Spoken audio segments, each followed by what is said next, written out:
आइए सुनते हैं मुंशी प्रेमचंद के लिखे उपन्यास गबन का 18वां भाग।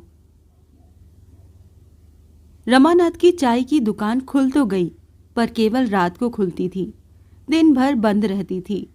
रात को भी अधिकतर देवी दीन ही दुकान पर बैठता, पर बिक्री अच्छी हो जाती थी। पहले ही दिन 3 रुपए के पैसे आए, दूसरे दिन से 4-5 रुपए का औसत पड़ने लगा। चाय इतनी स्वादिष्ट होती थी कि जो एक बार यहाँ चाय पी लेता फिर दूसरी दुकान पर न जाता। रमा ने मनोरंजन की भी कुछ सामग्री जमा कर दी। कुछ रुपए जमा हो गए तो उसने एक सुंदर मेज ली। चिराग जलने के बाद साग भाजी की बिक्री ज्यादा न होती थी। वो उन टोकरों को उठाकर अंदर रख देता और बरामदे में वो मेज लगा देता। उस पर ताश के सेट रख देता। 2 दैनिक पत्र भी मंगाने लगा। दुकान चल निकली। उन्हीं 3-4 घंटों में 6-7 रुपए आ जाते थे और सब खर्च निकालकर 3-4 रुपए बच रहते थे। इन 4 महीनों की तपस्या ने रमा की भोग लालसा को और भी प्रचंड कर दिया था। जब तक हाथ में रुपए न थे वो मजबूर था। रुपए आते ही सैर सपाटे की धुन सवार हो गई। सिनेमा की याद भी आई। रोज के व्यवहार की मामूली चीजें जिन्हें अब तक वो टालता आया था अब अबाधा रूप से आने लगी। देवी दीन के लिए वो एक सुंदर रेशमी चादर लाया। जग्गो के सिर में पीड़ा होती रहती थी। एक दिन सुगंधित तेल की शीशियां लाकर उसे दे दी। दोनों निहाल हो गए। अब बुढ़िया कभी अपने सिर पर बोझ लाती तो डांटता, काकी अब तो मैं भी 4 पैसे कमाने लगा हूँ, तब तू क्यों जान देती है? अगर फिर कभी तेरे सिर पर टोकरी देखी तो कह देता हूँ, दुकान उठाकर फेंक दूंगा, फिर मुझे चाहे जो सजा देना। बुढ़िया बेटे की डांट सुनकर गदगद हो जाती। मंडी से बोझ लाती तो पहले चुपके से देखती, रमा दुकान पर नहीं है। अगर वो बैठा होता तो किसी कुली को 1-2 पैसा देकर उसके सिर पर रख देती। वो न होता तो लपकी हुई आती और जल्दी से बोझ उतारकर शांत बैठ जाती, जिससे रमा भांप न सके। एक दिन मनोरमा थिएटर में राधे श्याम का कोई नया ड्रामा होने वाला था। इस ड्रामे की बड़ी धुन थी। एक दिन पहले से ही लोग अपनी जगह रक्षित करा रहे थे। रमा को भी अपनी जगह रक्षित करा लेने की धुन सवार हुई। सोचा कहीं रात को टिकट न मिला तो टापते रह जाएंगे। तमाशे की बड़ी तारीफ है। उस वक्त 1 के 2 देने पर भी जगह न मिलेगी। इसी उत्सुकता ने पुलिस के भय को भी पीछे डाल दिया। ऐसी आफत नहीं आई है कि घर से निकलते ही पुलिस पकड़ लेगी। दिन को न सही, रात को तो निकलता ही हूँ। पुलिस चाहती तो क्या रात को न पकड़ लेती? फिर मेरा वो हुलिया भी नहीं रहा। पगड़ी चेहरा बदल देने के लिए काफ़ी है। यूं मन को समझाकर वो 10 बजे घर से निकला। देवी दीन कहीं गया हुआ था। बुढ़िया ने पूछा, कहाँ जाते हो बेटा? रमा ने कहा, कहीं नहीं काकी, बस अभी आता हूँ। रमा सड़क पर आया तो साहस हिम की भांति पिघलने लगा। उसे पग पग पर शंका होती थी कि कोई कांस्टेबल ना आ रहा हो। उसे विश्वास था कि पुलिस का एक एक चौकीदार भी उसका हुलिया पहचानता है और उसके चेहरे पर निगाह पड़ते ही पहचान लेगा। इसीलिए वो नीचे सिर झुकाए चल रहा था। सहसा उसे ख्याल आया, गुप्त पुलिस वाले सादे कपड़े पहने इधर उधर घूमा करते हैं। कौन जाने जो आदमी मेरे बगल में आ रहा है कोई जासूस ही हो, मेरी ओर ध्यान से देख रहा है।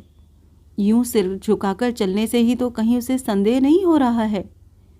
यहाँ और सभी सामने ताक रहे हैं, कोई यूं सिर झुकाकर नहीं चल रहा है। मोटरों की इस रेल पेल में सिर झुकाकर चलना मौत को न्योता देना है। पार्क में कोई इस तरह चहलकदमी करे तो कर सकता है, यहाँ तो सामने देखना चाहिए। लेकिन बगल वाला आदमी अभी तक मेरी ही तरफ ताक रहा है, शायद कोई खुफिया है। उसका साथ छोड़ने के लिए वो एक तंबोली की दुकान पर पान खाने लगा। वो आदमी आगे निकल गया। रमा ने आराम की लंबी सांस ली। अब उसने सिर उठा लिया और दिल मजबूत करके चलने लगा। इस वक्त ट्रॉम का भी कहीं पता न था, नहीं तो उसी पर बैठ लेता। थोड़ी ही दूर चला होगा कि 3 कांस्टेबल आते दिखाई दिए। रमा ने सड़क छोड़ दी और पटरी पर चलने लगा। खामखा सांप के बिल में उंगली डालना कौन सी बहादुरी है? दुर्भाग्य की बात, तीनों कांस्टेबलों ने भी सड़क छोड़कर वही पटरी ले ली। मोटरों के आने जाने से बार बार इधर उधर दौड़ना पड़ता था। रमा का कलेजा धक धक करने लगा। दूसरी पटरी पर जाना तो संदेह को और भी बढ़ा देगा। कोई ऐसी गली भी नहीं जिसमें घुस जाऊं। अब तो सब बहुत समीप आ गए। क्या बात है, सब मेरी ही तरफ देख रहे हैं। मैंने बड़ी हिमाकत की कि ये पगड़ बांध लिया, और बंधी भी कितनी बेतुकी। एक टीले सा ऊपर उठ गया है। ये पगड़ी आज मुझे पकड़वाएगी। बांधी थी कि इससे सूरत बदल जाएगी, ये उल्टे और तमाशा बन गई। हाँ, ये तीनों मेरी ही ओर ताक रहे हैं, आपस में कुछ बातें भी कर रहे हैं। रमा को ऐसा जान पड़ा पैरों में शक्ति नहीं है। शायद सब मन में मेरा हुलिया मिला रहे हैं। अब नहीं बच सकता। घर वालों को मेरे पकड़े जाने की खबर मिलेगी तो कितने लज्जित होंगे। जलपा तो रो रो कर प्राण ही दे देगी। 5 साल से कम की सज़ा न होगी। आज इस जीवन का अंत हो रहा है। इस कल्पना ने उसके ऊपर कुछ ऐसा आतंक जमाया कि उसके औसान जाते रहे। जब सिपाहियों का दल समीप आ गया तो उसका चेहरा भय से कुछ ऐसा विकृत हो गया, उसकी आंखें कुछ ऐसी सशंक हो गईं, और अपने को उनकी आंखों से बचाने के लिए वो कुछ इस तरह दूसरे आदमियों की आड़ खोजने लगा कि मामूली आदमी को भी उस पर संदेह होना स्वाभाविक था। फिर पुलिस वालों की मंझी हुई आंखें क्यों चूकती? एक ने अपने साथी से कहा, यो मनई चोर न होए तो तुमरी टांगन ते निकल जाए, कस चोरन की नाई ताकत है। दूसरा बोला, कुछ संदेह तो हमों का हो रहा है, फुरे कह पांडे असल चोर है। तीसरा आदमी मुसलमान था। उसने रमानाथ को ललकारा, ओ जी, ओ पगड़ी, जरा इधर आना। तुम्हारा नाम क्या है? रमानाथ ने सीना जोरी के भाव से कहा, हमारा नाम पूछकर क्या करोगे? मैं क्या चोर हूं? चोर नहीं, तुम सा हो। नाम क्यों नहीं बताते? रमा ने एक क्षण आगा पीछा में पढ़कर कहा, हीरालाल। घर कहाँ है?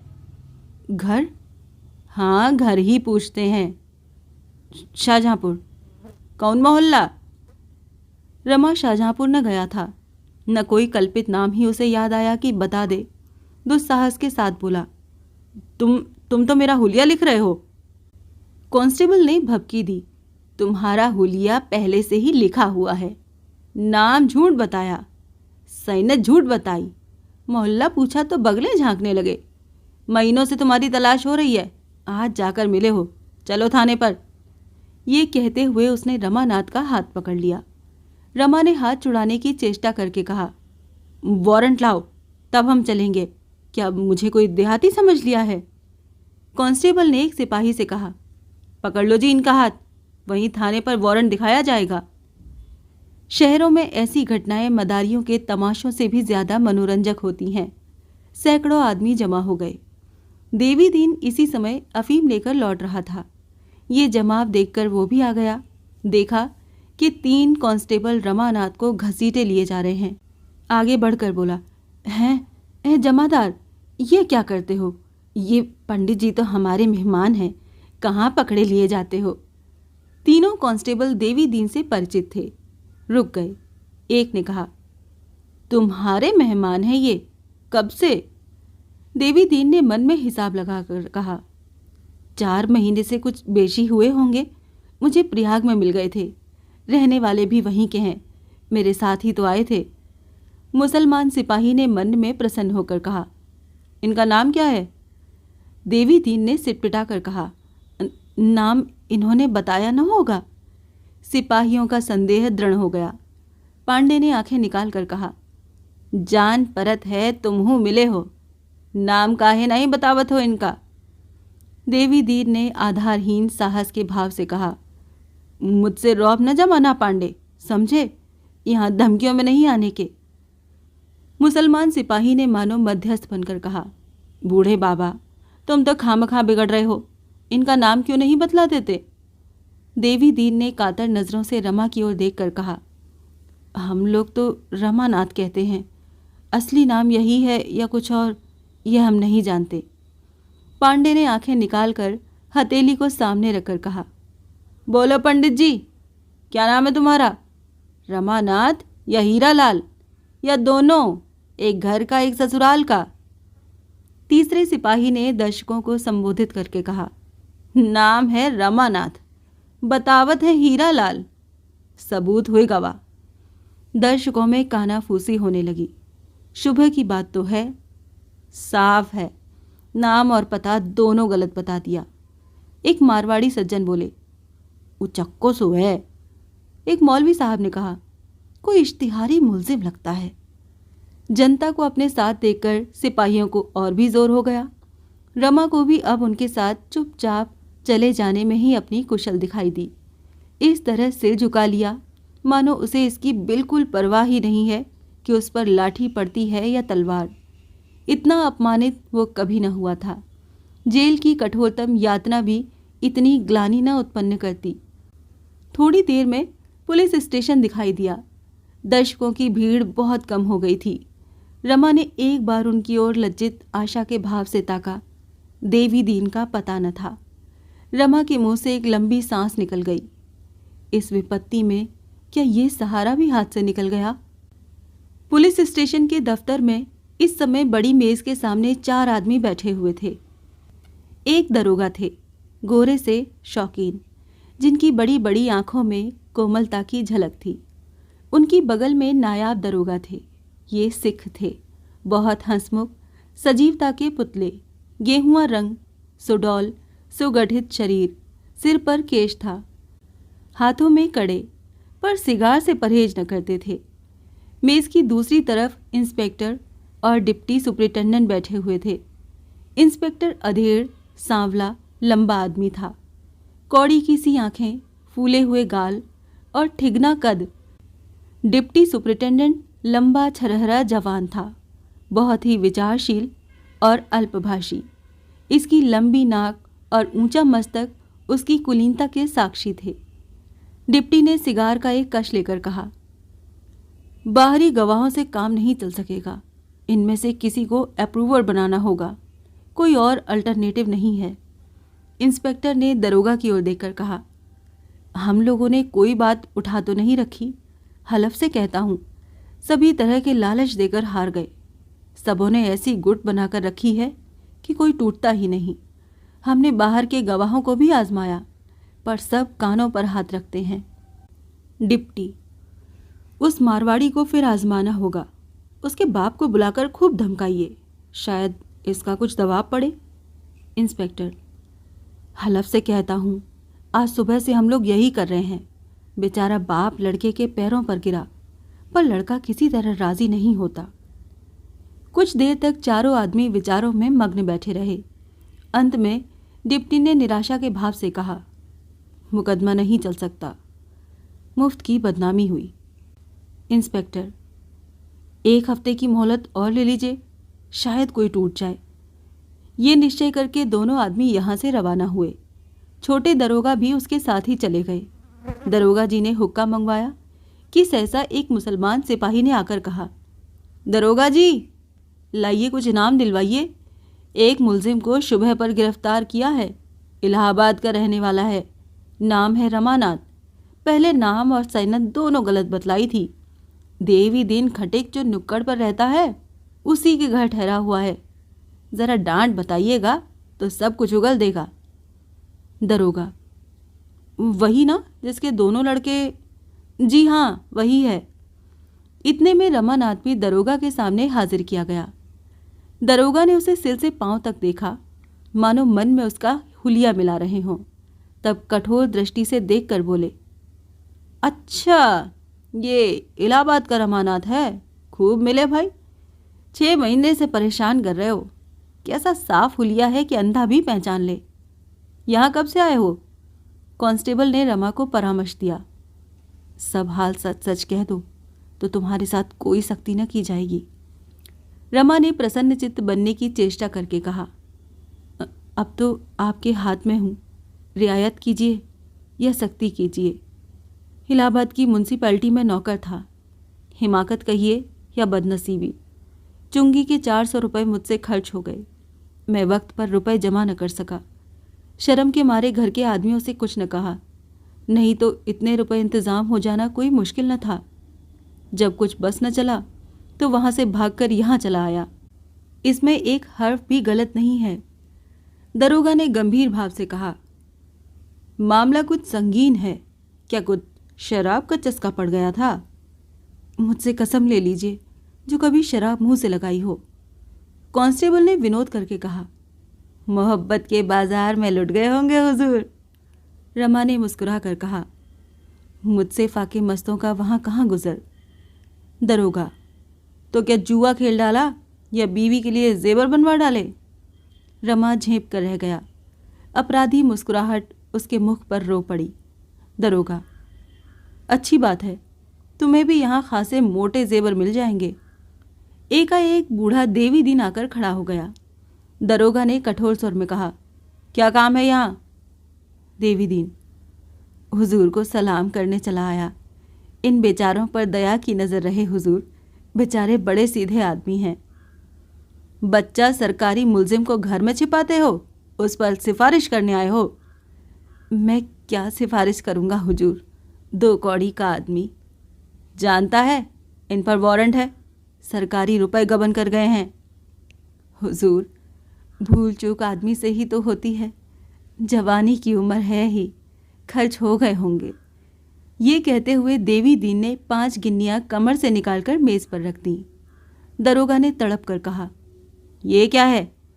कुछ नहीं हुजूर, को पान खाने को रिश्वत देना चाहता है। क्यों? कहो तो बच्चा इसी इल्ज़ाम में भेज दूं? भेज दीजिए हुजूर, घरवाली लकड़ी कफन की फिक्र से छूट जाएगी, वहाँ बैठा आपको दुआ दूंगा। अबे इन्हें छुड़ाना है तो 50 गिन्नियाँ लाकर सामने रखो। जानते हो इनकी गिरफ्तारी पर 500 रुपये का इनाम है। आप लोगों के लिए इतना इनाम हुजूर क्या है? ये गरीब परदेसी आदमी है, जब तक जिएंगे आपको याद करेंगे। बक बक मत कर, यहाँ धर्म कमाने नहीं आया हूँ मैं। बहुत तंग हूँ हुजूर, दुकानदारी तो नाम की है। बुढ़िया से मांग जाके। कमाने वाला तो मैं ही हूँ हुजूर, लड़कों का हाल तो जानते ही हो। तन पेट काट कर कुछ रुपए जमा कर रखे थे, सो अभी सातों धाम करके चला आता हूँ। बहुत तंग हो गया हूँ। तो अपनी गिन्नियाँ उठा ले, इसे बाहर निकाल दो जी। आपका हुक्म है तो लीजिए, जाता हूँ। धक्का क्यों दिलवाइएगा? कांस्टेबल, इन्हें हिरासत में रखो, मुंशी से कहो इनका बयान लिख लें। देवी दीन के होंठ आवेश से कांप रहे थे। उसके चेहरे पर इतनी व्यग्रता रमा ने कभी नहीं देखी, जैसे कोई चिड़िया अपने घोंसले में एक कौवे को घुसते देखकर विहल हो गई हो। वो 1 मिनट तक थाने के द्वार पर खड़ा रहा, फिर पीछे गिरा और एक सिपाही से कुछ कहा, तब लपका हुआ सड़क पर चला गया, मगर एक ही पल में फिर लौटा और दरोगा से बोला, हुजूर 2 घंटे की मोहलत न दीजिएगा। रमा अभी वहीं खड़ा था। उसकी ये ममता देखकर रो पड़ा। बोला, दादा अब तुम हैरान न हो, मेरे भाग्य में जो कुछ लिखा है वो होने दो। मेरे भी यहाँ होते तो इससे ज़्यादा और क्या करते। मैं मरते दम तक तुम्हारा उपकार। देवी दीन ने आंखें पोंछते हुए कहा, कैसी बातें कर रहे हो भैया, जब रुपए पराई है तो देवी दीन पीछे हटने वाला आदमी नहीं है। इतने रुपए तो एक एक दिन जुए में हार जीत गया हूँ।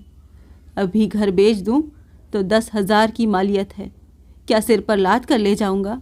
दरोगा जी, अभी भैया को हिरासत में न भेजो, मैं रुपए लेकर अभी थोड़ी देर में आता हूँ। देवी दीन चला गया तो दरोगा जी ने सहृदयता से भरे स्वर में कहा, है तो खुर्राट मगर बड़ा नेक, तुमने इसे कौन सी बूटी सुंघा दी? रमा ने कहा, गरीबों पर तो सभी को रहम आता है। दरोगा ने मुस्कुरा कर कहा, पुलिस को छोड़कर इतना और कहिए, मुझे तो यकीन नहीं कि 50 गिन्नियाँ लाएगा। रमानाथ, अगर लाए भी तो उसे इतना बड़ा तावान नहीं दिलाना चाहता। आप मुझे शौक से हिरासत में ले लें। दरोगा, मुझे 500 के बदले 650 मिल रहे हैं, क्यों छोड़ूं? तुम्हारी गिरफ्तारी का इनाम मेरे किसी दूसरे भाई को मिल जाए तो क्या बुराई है? रमानाथ, जब मुझे चक्की पीसनी है तो जितनी जल्दी पीस लूं उतना ही अच्छा। मैंने समझा था मैं पुलिस की नज़रों से बचकर रह सकता हूं, अब मालूम हुआ कि ये बेकली और आठों पहर पकड़ लिए जाने का खौफ जेल से कम जानलेवा नहीं। दरोगा जी को एकाएक जैसे कोई भूली हुई बात याद आ गई। मेज की दराज से एक मिसल निकाली, उसके पन्ने इधर उधर पलटे, तब नम्रता से बोले, अगर मैं कोई ऐसी तरकीब बतलाऊं कि देवी दीन के रुपए भी बच जाएं और तुम्हारे ऊपर भी आंच ना आए तो कैसा? रमा ने अविश्वास के भाव से कहा, ऐसी तरकीब कोई है? मुझे तो आशा नहीं। दरोगा, अभी साई के 100 खेल हैं, इसका इंतजाम मैं कर सकता हूं। आपको महज एक मुकदमे में शहादत देनी पड़ेगी। झूठी शहादत होगी? नहीं जी, बिल्कुल सच्ची। बस समझ लो कि आदमी बन जाओगे, म्युनिसिपैलिटी के पंजे से तो छूट ही जाओगे। शायद सरकार परवरिश भी करे। यूं अगर चालान हो गया तो 5 साल से कम की सज़ा ना होगी। मान लो इस वक्त देवी तुम्हें बचा भी ले तो बकरे की माँ कब तक खैर मनाएगी? जिंदगी खराब हो जाएगी। तुम अपना नफ़ा नुकसान खुद समझ लो, मैं ज़बरदस्ती नहीं करता। दरोगा जी ने डकैती का वृतांत कह सुनाया। रमा ऐसे कई मुकदमे समाचार पत्रों में पढ़ चुका था। संशय के भाव से बोला, तो मुझे मुखबिर बनना पड़ेगा और ये कहना पड़ेगा कि मैं भी इन डकैतियों में शरीक था। ये तो झूठी शहादत हुई। दरोगा, मामला बिल्कुल सच्चा है। आप बेगुनाहों को न फंसाएंगे। वही लोग जेल जाएंगे जिन्हें जाना चाहिए। फिर झूठ कहाँ रहा? डाकुओं के डर से यहाँ के लोग शहादत देने पर राजी नहीं होते, बस, और कोई बात नहीं।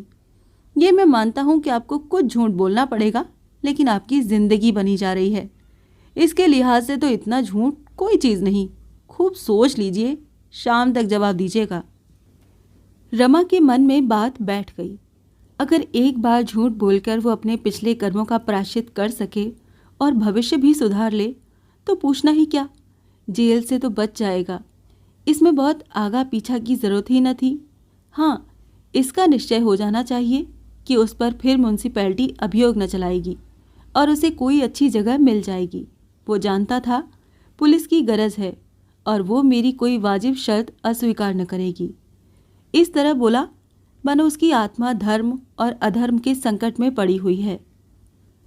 मुझे यही डर है कि कहीं मेरी गवाही से बेगुनाह लोग फंस न जाएं। दरोगा, इसका मैं आपको इत्मीनान दिलाता हूँ। रमानाथ, लेकिन कल को म्युनिसिपैलिटी मेरी गर्दन नापे तो मैं किसे पुकारूंगा?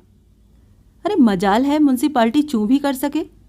फौजदारी के मुकदमे में मुद्दई तो सरकार ही होगी। जब सरकार आपको मुआफ कर देगी तो मुकदमा कैसे चलाएगी? आपको तहरीरी मुआफ़ीनामा दे दिया जाएगा साहब। और नौकरी? वो सरकार आप इंतजाम करेगी। ऐसे आदमियों को सरकार खुद अपना दोस्त बनाए रखना चाहती है। अगर आपकी शहादत बढ़िया हुई और उस फ्री की जिरहों के जाल से आप निकल गए तो फिर आप पारस हो जाएंगे। दरोगा ने उसी वक्त मोटर मंगवाई और रमा को साथ लेकर डिप्टी साहब से मिलने चल दिए। इतनी बड़ी कारगुजारी दिखाने में विलंब क्यों करते? डिप्टी से एकांत में खूब जीट उड़ाई। इस आदमी का यूं पता लगाया, इसकी सूरत देखते ही भांप गया कि मगरूर है, बस गिरफ्तार ही तो कर लिया। बात 16 आने सच निकली। निगाह कहीं चूकती है। हुजूर, मुजरिम की आंखें पहचानता हूँ। इलाहाबाद की म्युनिसिपैलिटी के रुपए गबन करके भागा है। इस मामले में शहादत देने को तैयार है। आदमी पढ़ा लिखा, सूरत का शरीफ और ज़हीन है। डिप्टी ने संदिग्ध भाव से कहा, आदमी तो होशियार मालूम होता है, मगर मुआफ़ीनामा लिए बगैर इसे हमारा एतबार न होगा। कहीं इसे ये शुबा हुआ कि हम लोग इसके साथ कोई चाल चल रहे हैं तो साफ निकल जाएगा। डिप्टी, ये तो होगा ही। गवर्नमेंट से इसके बारे में बातचीत करना होगा। आप टेलीफोन मिलाकर इलाहाबाद पुलिस से पूछिए कि इस आदमी पर कैसा मुकदमा है। ये सब तो गवर्नमेंट को बताना होगा।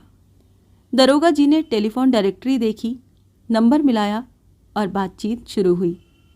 डिप्टी, क्या बोला? दरोगा, कहता है यहाँ इस नाम के किसी आदमी पर मुकदमा नहीं है। डिप्टी, ये कैसा है भाई? कुछ समझ में नहीं आता। इसने नाम तो नहीं बदल लिया? दरोगा, कहता है म्युनिसिपैलिटी में किसी ने रुपए गबन नहीं किए, कोई मामला नहीं है। डिप्टी, ये तो बड़े ताज्जुब की बात है। आदमी बोलता है हम रुपए लेकर भागे, म्युनिसिपैलिटी बोलती है कोई रुपया गबन नहीं किया। ये आदमी पागल तो नहीं है? दरोगा, मेरी समझ में कोई बात नहीं आती। अगर कह दें कि तुम्हारे ऊपर कोई इल्ज़ाम नहीं है तो फिर तो उसकी गर्द भी न मिलेगी। अच्छा, म्युनिसिपैलिटी के दफ्तर से पूछिए। दरोगा ने फिर नंबर मिलाया। सवाल जवाब होने लगे। दरोगा, आपके यहाँ रमानाथ कोई क्लर्क था? जी हाँ, था। वो कुछ रुपए गबन करके भागा है? नहीं, वो घर से भागा है पर गबन नहीं किया। क्या वो आपके यहाँ है? जी हाँ, हमने उसे गिरफ्तार किया है। वो खुद कहता है कि मैंने रुपए गबन किए। बात क्या है? पुलिस तो लाल भुजक्कड़ है, ज़रा दिमाग लड़ाइए। यहाँ तो अकल काम नहीं करती। यहीं क्या, कहीं भी काम नहीं करती। सुनिए, रमानाथ ने मीज़ान लगाने में गलती की, डरकर भागा। बाद को मालूम हुआ कि तहवील में कोई कमी न थी। आई बात समझ में? डिप्टी, अब क्या करना होगा खां साहब? चिड़िया तो हाथ से निकल गई। दरोगा, निकल कैसे जाएगी हुजूर? रमानाथ से ये बात कही ही क्यों जाए? बस उसे किसी ऐसे आदमी से मिलने न दिया जाए जो बाहर की खबरें पहुंचा सके। घर वालों को उसका पता अब लग जाएगा ही। कोई ना कोई ज़रूर उसकी तलाश में आएगा। किसी को ना आने दें। तहरीर में कोई बात न लाई जाए। ज़बानी इत्मीनान दिला दिया जाए। कह दिया जाए कमिश्नर साहब को मुआफ़ीनामा के लिए रिपोर्ट की गई है। इंस्पेक्टर साहब से भी राय ले ली जाए। इधर तो ये लोग सुपरिटेंडेंट से परामर्श कर रहे थे, उधर 1 घंटे में देवी दीन लौटकर थाने आया तो कांस्टेबल ने कहा, दरोगा जी तो साहब के पास गए। देवी दीन ने घबराकर पूछा, तो बाबूजी को हिरासत में डाल दिया? कांस्टेबल, नहीं, उन्हें भी साथ ले गए। देवी दीन ने सिर पीट कर कहा, पुलिस वालों की बात का कोई भरोसा नहीं। कह गया कि 1 घंटे में रुपए लेकर आता हूँ, मगर इतना भी सब्र न हुआ। सरकार से 500 ही तो मिलेंगे, मैं 600 देने को तैयार हूँ। हाँ, सरकार में कारगुजारी हो जाएगी और क्या, वहीं से उन्हें प्रयागराज भेज देंगे। मुझसे भेंट भी न होगी। बुढ़िया तो रो रो कर मर जाएगी। ये कहता हुआ देवी दीन वहीं ज़मीन पर बैठ गया। कांस्टेबल ने पूछा, तो यहाँ कब तक बैठे रहोगे? देवी दीन ने मानो कोड़े की काट से आहत होकर कहा, अब तो दरोगा जी से 2-2 बातें करके ही जाऊंगा, चाहे जेल ही जाना पड़े, पर फटकारूंगा जरूर, बुरी तरह फटकारूंगा। आखिर उनके भी तो बाल बच्चे होंगे। क्या भगवान से ज़रा भी नहीं डरते? तुमने बाबूजी को जाती बार देखा था, बहुत रंजीदा थे। कांस्टेबल, रंजीता तो नहीं थे, खासी तरह हंस रहे थे। दोनों जने मोटर में बैठ कर गए हैं। देवी दीन ने अविश्वास के भाव से कहा, हंस क्या रहे होंगे बेचारे, मुंह से चाहे हंस लें, दिल तो रोता ही होगा। देवी दीन को यहाँ बैठे 1 घंटा भी न हुआ था कि सहसा जग्गो आ खड़ी हुई। देवी दीन को द्वार पर बैठे देखकर बोली, तुम यहाँ क्या करने लगे? भैया कहाँ हैं? देवी दीन ने मर्माहत होकर कहा, भैया को ले गए सुपरिटेंडेंट के पास। न जाने भेंट होती है कि ऊपर ही ऊपर प्रयागराज भेज दिए जाएंगे। जग्गो, दरोगा जी भी बड़े वो हैं, कहाँ तो कहा था कि इतना लेंगे, कहाँ लेकर चल दिए। देवी दीन, इसीलिए तो बैठा हूँ कि आवे तो 2-2 बात कर लूँ। हाँ, फटकारना जरूर, जो अपनी बात का नहीं वो अपने बाप का क्या होगा? मैं तो खरी कहूँगी, मेरा क्या कर लेंगे? देवी दीन, दुकान पर कौन है? जग्गू, बंद कर आई हूँ, अभी बेचारे ने कुछ खाया भी नहीं, सवेरे से वैसे ही हैं। चूल्हे में जाए वो तमाशा, उसी के टिकट लेने तो जाते थे, न घर से निकलते तो काहे को ये बला सिर पड़ती। देवी दीन, जो उधर ही से पराग भेज दिया तो चिट्ठी तो आवेगी ही, चलकर वहीं देखावेंगे। देवी दीन आंखों में आंसू भरकर बोला, सजा हो जाएगी। जग्गू, रुपया जमा कर देंगे तब काहे को होगी, सरकार अपने रुपए ही तो लेगी। नहीं पगली, ऐसा नहीं होता, चोर माल लौटा दे तो वो छोड़ थोड़े ही दिया जाएगा। जग्गू ने परिस्थिति की कठोरता अनुभव करके कहा, दरोगा जी। वो अभी बात पूरी भी न करने पाई थी कि दरोगा जी की मोटर सामने आ पहुंची। इंस्पेक्टर साहब भी थे।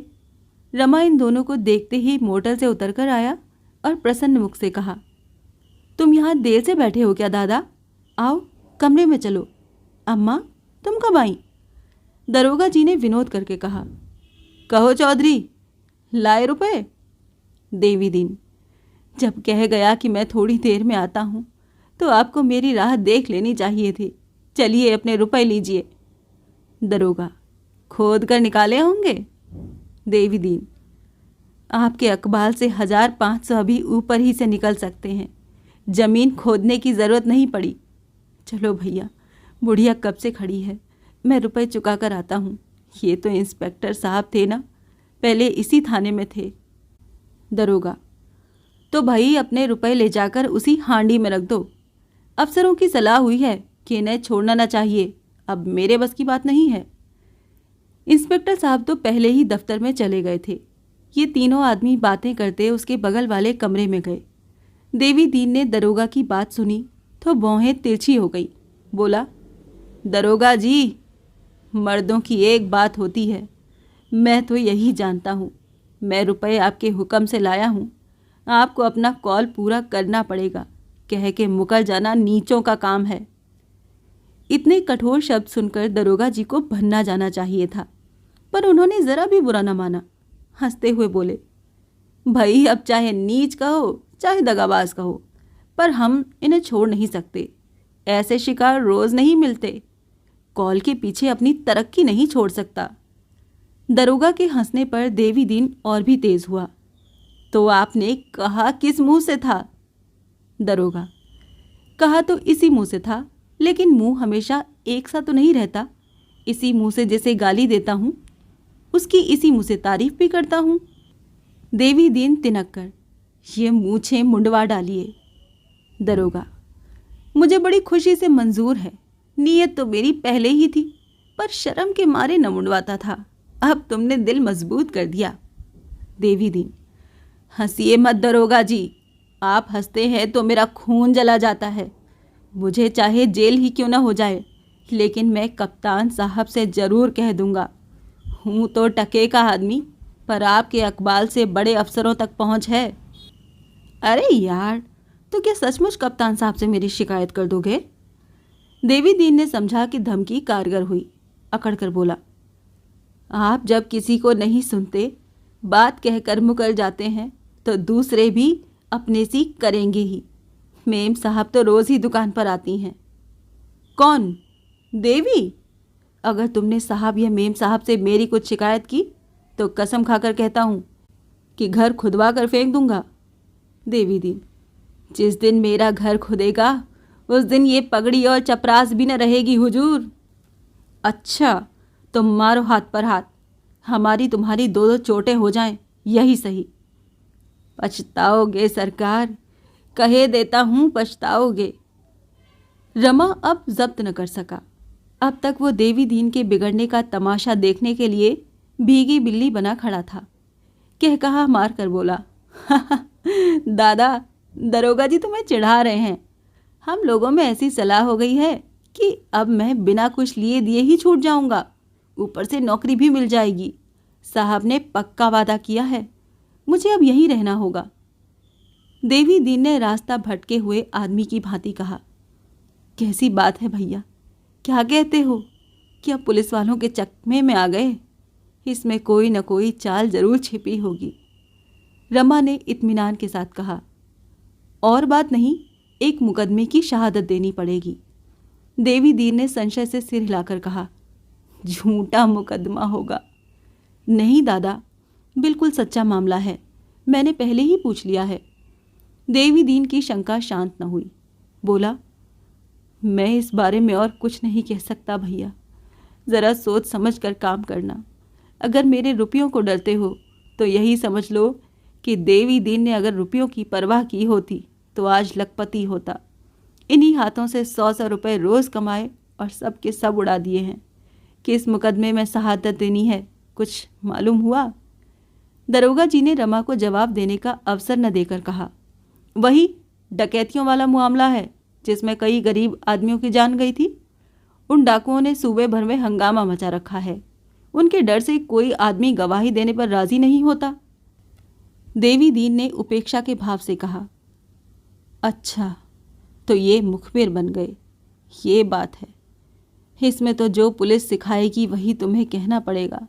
भैया, मैं छोटी समझ का आदमी हूँ, इन बातों का मर्म क्या जानूँ, पर मुझसे मुखबिर बनने को कहा जाता तो मैं न बनता, चाहे कोई लाख रुपया देता। बाहर के आदमी को क्या मालूम कौन अपराधी है कौन बेकसूर। 2-4 अपराधियों के साथ 2-4 बेकसूर भी ज़रूर ही होंगे। दरोगा, हरगिज़ नहीं, जितने आदमी पकड़े गए हैं सब पक्के डाकू हैं। ये तो आप कहते हैं, हमें क्या मालूम। हम लोग बेगुनाहों को फंसाएंगे ही क्यों, ये तो सोचो। ये सब भुगते बैठा हूँ दरोगा जी। इससे तो यही अच्छा है कि आप इनका चालान कर दें। 1-2 साल का जेल ही तो होगा। एक अधर्म के दंड से बचने के लिए बेगुनाहों का खून तो सिर पर न चढ़ेगा। रमा ने भीरुता से कहा, मैंने खूब सोच लिया है दादा, सब कागज़ देख लिए हैं, उसमें कोई बेगुनाह नहीं है। देवी दीन ने उदास होकर कहा, होगा भाई, जान भी तो प्यारी होती है। ये कहकर वो पीछे घूम पड़ा। अपने मनोभावों को इससे स्पष्ट रूप से वो प्रकट न कर सकता था। एकाएक उसे एक बात याद आई। मुड़कर बोला, तुम्हें कुछ रुपए देता जाऊं? रमा ने खिसिया कर कहा, क्या ज़रूरत है? दरोगा, आज से इन्हें यहीं रहना पड़ेगा। देवी दीन ने कर्कश स्वर में कहा, हाँ हुजूर, इतना जानता हूँ। इनकी दावत होगी, बंगला रहने को मिलेगा, नौकर मिलेंगे, मोटर मिलेगी, ये सब जानता हूँ। कोई बाहर का आदमी इनसे मिलने न पावेगा, न ये अकेले आ जा सकेंगे, ये सब देख चुका हूँ। ये कहता हुआ देवी दीन तेजी से कदम उठाता हुआ चल दिया, मानो वहाँ उसका दम घुट रहा हो। दरोगा ने उसे पुकारा, पर उसने फिरकर न देखा। उसके मुख पर पराभूत वेदना छाई हुई थी। जग्गो ने पूछा, भैया नहीं आ रहे हैं? देवी दीन ने सड़क की ओर ताकते हुए कहा, भैया अब नहीं आवेंगे। जब अपने ही अपने न हुए तो बेगाने हैं ही। वो चला गया। बुढ़िया भी पीछे पीछे भुनभुनाती चली। इससे आगे की कहानी जानने के लिए सुनिए गबन का अगला भाग।